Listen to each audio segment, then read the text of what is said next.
Alors là maintenant on va voir des opérateurs binaires, nos opérateurs bit à bit que vous avez déjà vu en signe normalement. Il y a l'opérateur et, ou, donc le premier c'est le et, donc le et bit à bit, le ou bit à bit, le ou non exclusif, le ou, le XOR, donc c'est le ou exclusif, le tilde, ça c'est un opérateur unaire, ça veut dire qu'on prend juste un élément et on fait son complément à 1.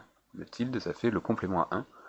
On a le chevron et un nombre qui nous permet de décaler vers la gauche ici de 3. On décale de 3 vers la gauche, on va voir ce que ça donne. Et ici on va décaler de 5 vers la droite. Le décalage indique le nombre de décalage. Donc on va essayer de faire une petite révision sur ces opérateurs-là tout simples que vous avez déjà vus, et puis les trois derniers qui sont peut-être nouveaux pour vous. Alors pour le et, bah c'est très simple. Quand on a 1 et 1, c'est comme une multiplication. 1 et 1, ça fait 1. Mais 1 et 0, par exemple le bit de poids fort, 1 et 0, ça fait 0. Là, c'est des opérations qui sont faites bit à bit, alors il n'y a pas de propagation de retenue, il n'y a rien, c'est juste on compare, si c'est 1 et 1, ça fait 1, si c'est pas 1 et 1, c'est que ça fait 0.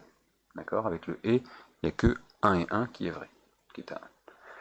Le ou, ben là, il faut qu'il y en ait un des deux qui soit 1 pour que ça soit vrai. Par exemple, 1 ou 1, ça fait 1. 1 ou 0, ça fait 1 aussi. Il n'y a que 0 ou 0 qui fait 0.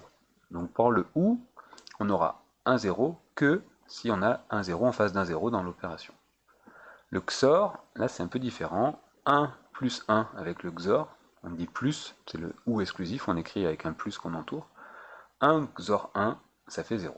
Donc ça c'est la différence entre le ou exclusif, ici, et le ou normal. Le XOR c'est l'un ou l'autre, mais pas les deux. Donc si j'ai 1 XOR 1, ben j'ai les deux, donc ça fait 0. C'est pas bon. Maintenant, le tilde, donc le complément à 1, ben j'ai juste à renverser. Tous les 1 deviennent des 0 et tous les 0 deviennent des 1, tout simplement.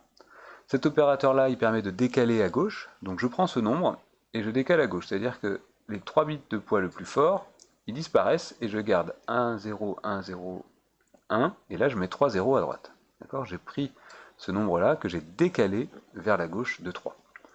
Ici, c'est pareil, mais dans l'autre sens. Je prends ce nombre-là et je décale vers la droite de 5. Donc je prends les 5 bits de poids les plus faibles. Eux, ils ont disparu. Il me reste ces 3 bits-là avec 5 zéros à leur gauche. Donc ça fait 0, 0, 0, 0, 1, 0, 1. Donc ça, normalement, c'est des rappels, des choses que vous avez dû déjà voir au premier semestre. Il ne faut pas confondre le OU et le OU exclusif, et bien comprendre que là, je décale vers la gauche, et que là, je décale vers la droite.